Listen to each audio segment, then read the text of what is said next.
Good morning, almost good afternoon. It is it's actually 11 on the dot. I'm meteorologist Ella Dorsey, and the big story in terms of the weather today, you guys already know. It is Francine, which has been downgraded to a tropical depression, but even though the storm is weakening, our impacts will increase as we head into the weekend. This is the current situation. It's really pretty much just a remnant low, okay? Centered in Mississippi, but you can see all the rain through Georgia from this system, which will continue to kind of just stall out in the southeast, and that's going to funnel in tropical moisture throughout the weekend. And we're getting a better idea on exactly when we're going to see the heavy rain. I really don't think it'll be until Friday night where we see widespread heavy rain. Right now, it's certainly raining outside, but the rain is light. That rain will continue through the early afternoon, and it's going to be breezy and cool today, guys. We're talking highs in the low 70s. All right, that's actually going to feel quite nice. Temperatures will stay in the 70s through the end of the weekend. You can see that rain will be pretty widespread through about 3 or 4 p.m. today. Again, just light rain, not heavy rain. And then we will see a little bit of a dry slot this evening if you're trying to consider when you're going to walk the dog, if the kids have after-school sports. It doesn't look like a washout again. So that is the good news. It's also going to be windy. It's already breezy out there, but Metro Atlanta areas north into the mountains and northwest Georgia is under a wind advisory. This until 5 a.m. tomorrow, so essentially today and tonight. We could see isolated gusts up to 35 miles per hour. I don't think that's going to bring down power, bring down trees and cause power outages, but it is just going to be quite breezy outside today, okay? This is the most updated HER model, the high-res model. It just came in, so it's pretty accurate. You can see at 6 p.m., mostly dry out there, just a few light showers. Not too bad overnight as well. And honestly, guys, through the day tomorrow, it really doesn't look that rainy. We've actually started to drop and lower our rain chances. I will say, though, tomorrow there is the potential for storms. So instead of widespread light rain, it will be isolated storms through the day tomorrow. The focus will be, if you cut the state in half, hot dog style? It'll be the western half of the state that could see some rumbles of thunder, and we can't rule out a spin-up tornado. You guys know with these tropical systems, there's a lot of rotation in the atmosphere. When that happens, we often, especially with stronger hurricanes, Cat 2, Cat 3, we'll see tornadoes. We have a very low-end chance, and I mean very low-end chance, for a brief spin-up tornado tomorrow afternoon in West Georgia. You can see from Rome to Carrollton to LaGrange. This also includes Fulton, South Fulton County, Fayette County. You are under a 2% chance for a tornado. So, again, very low, but can't rule that out. So tomorrow we're extending the first alert weather day. Again, not a washout. In fact, I think East Georgia may stay completely dry tomorrow. But again, storms are possible tomorrow. And then tomorrow night, it looks like we're going to see heavy rain. This is the potential rainfall through Saturday. Totals aren't impressive across East Georgia. All that area in blue you see, that is less than half of an inch of rain, which actually isn't great news because we need the rain. I think this could change. I think some of our models, our Euro model is predicting 10 inches of rain. That's just ridiculous. But take this with a grain of salt. I just wanted to show you this to show you that through Saturday, the highest rainfall totals will certainly be off in Alabama, where they're going to get 3-4 times as much rain as us. But the further west you live, the more rain you're going to get, anywhere from 1 to 2, possibly 3 inches. I do think that we'll see pockets of heavier rain this weekend. So, again, here's your Friday night. It looks rainy, could impact high school football. Saturday looks rainy. Unfortunately, we've extended the first alert weather day because Sunday also looks rainy.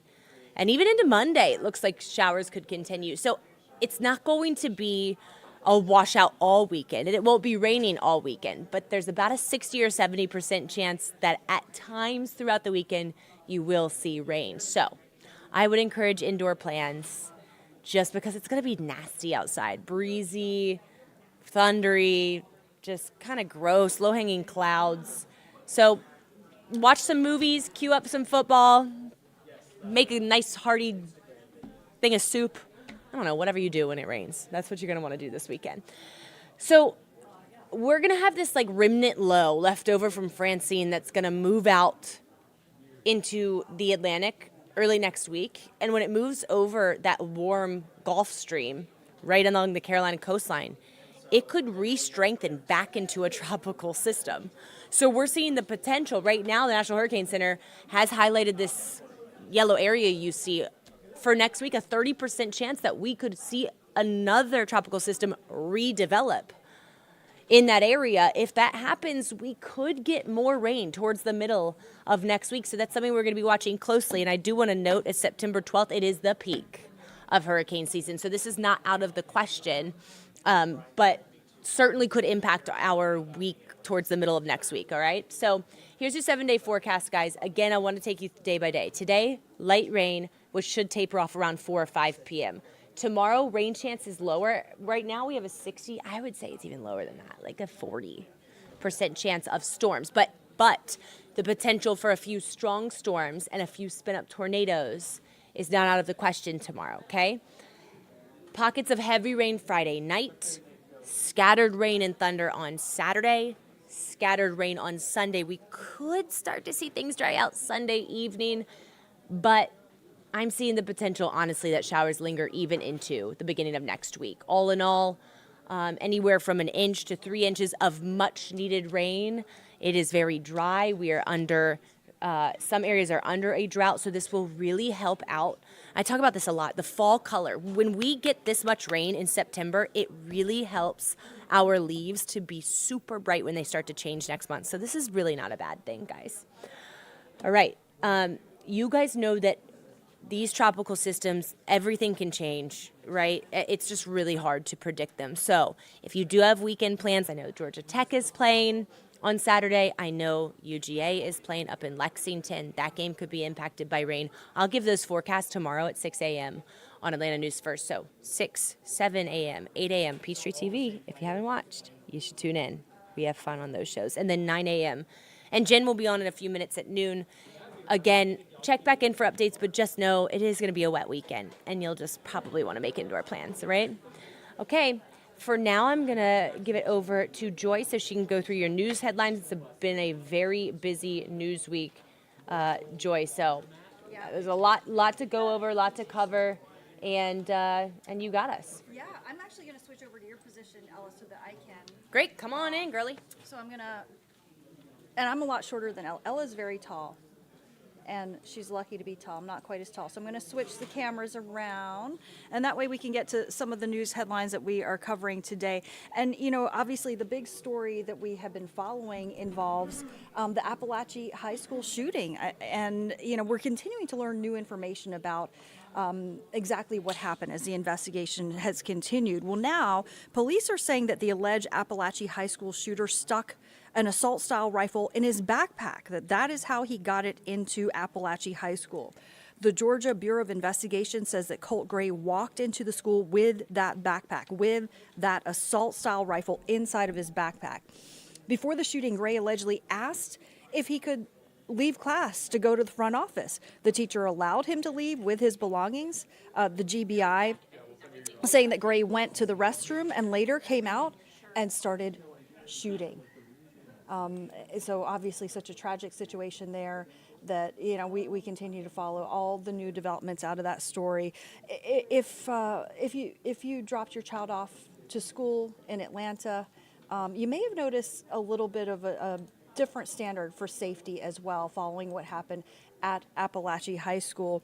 And this comes after some new threats of violence against schools in the area. Threats not just coming today, but hundreds of threats coming in all over Metro Atlanta following the Apalachee High School shooting. Sarah Hammond has more from Sutton Middle School with how parents are responding.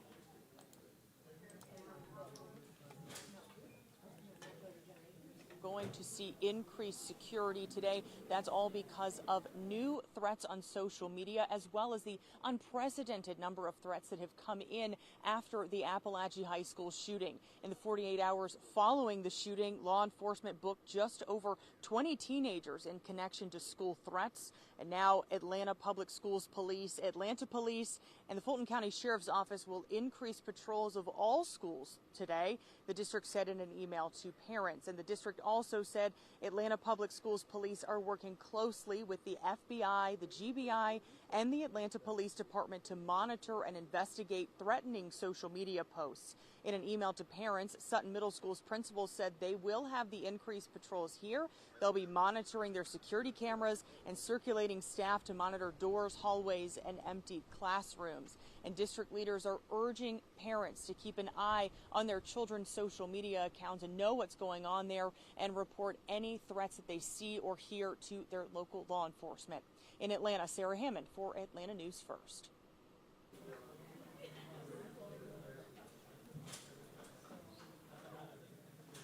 And now to Alpharetta, where there's an urgent plea for help from Alpharetta police because they're trying to solve this late night shooting that happened downtown. They say that it all started with an argument between the victim and the suspected shooter. Officers were dispatched to Highway 9, also known as Main Street, and Milton Academy in reference to a shots fired call. They say that when they got there, they discovered one person suffering from a gunshot wound. That victim was rushed to an area hospital. We're still working to get an update on that victim's condition because police say they're not releasing any information on the victim at this particular time. But no suspect is in custody. So again, police are asking for your help. If you know anything about what happened, to please give them a call. Okay, let's talk about this issue involving Atlanta firefighters because some people are questioning if they are actually paid enough.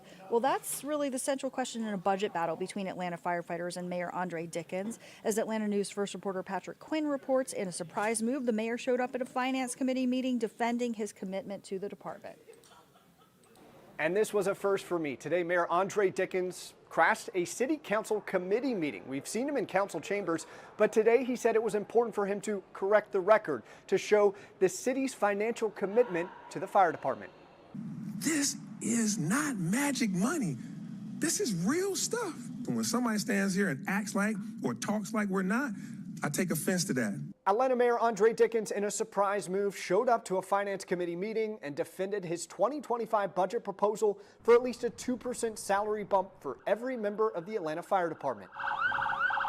Dickens told me cries that firefighters will not be paid enough next year are unfounded and unsupported, solely the beliefs of Fire Union President Nate Bailey. This is someone who wants more, just asking for more, and that's, the job of a union. But at the same time, I think individuals are looking at it saying, we got it good right here in the city of Atlanta in comparison to all the other places in the region. Here's data provided by the city of Atlanta that suggests, starting in 2025, Atlanta firefighters on average will make just over $58,000, more than neighboring departments. To be fair, it's unclear if these positions are a true apples-to-apples comparison. I spoke with Union President Bailey. He gave me his own data that showed departments in South Fulton and in Cobb County, firefighters could have higher top-out takeaways. There's a lot of departments around us, even Sandy Springs, that have higher pay. Bailey said his views aren't his alone and represent the union, made up of roughly 600 Atlanta firefighters and paramedics, like Lieutenant Brian Cottrell, who told the city council young firefighters, even himself, struggle to get by. Single income family. I've got 4 kids. I have to work overtime or a part-time job in order to provide for my family. We do not live an elaborate lifestyle. Bailey fears some firefighters will resign if what he considers fair wages are not delivered. Dickens countered, saying his commitment to first responders has been clear and consistent. Are you worried about firefighters resigning? I'm not necessarily worried about it because we have good relationships with our firefighters. And the legislative item that sparked all of this debate, it was tabled. We'll hear it another day. This back and forth, it will continue. And Nate Bailey, the union president, he believes that common ground can be found. From City Hall, Patrick Quinn, Atlanta News First. And more on that and all of our top stories on AtlantaNewsFirst.com or also by downloading our free app. Thanks for being with us.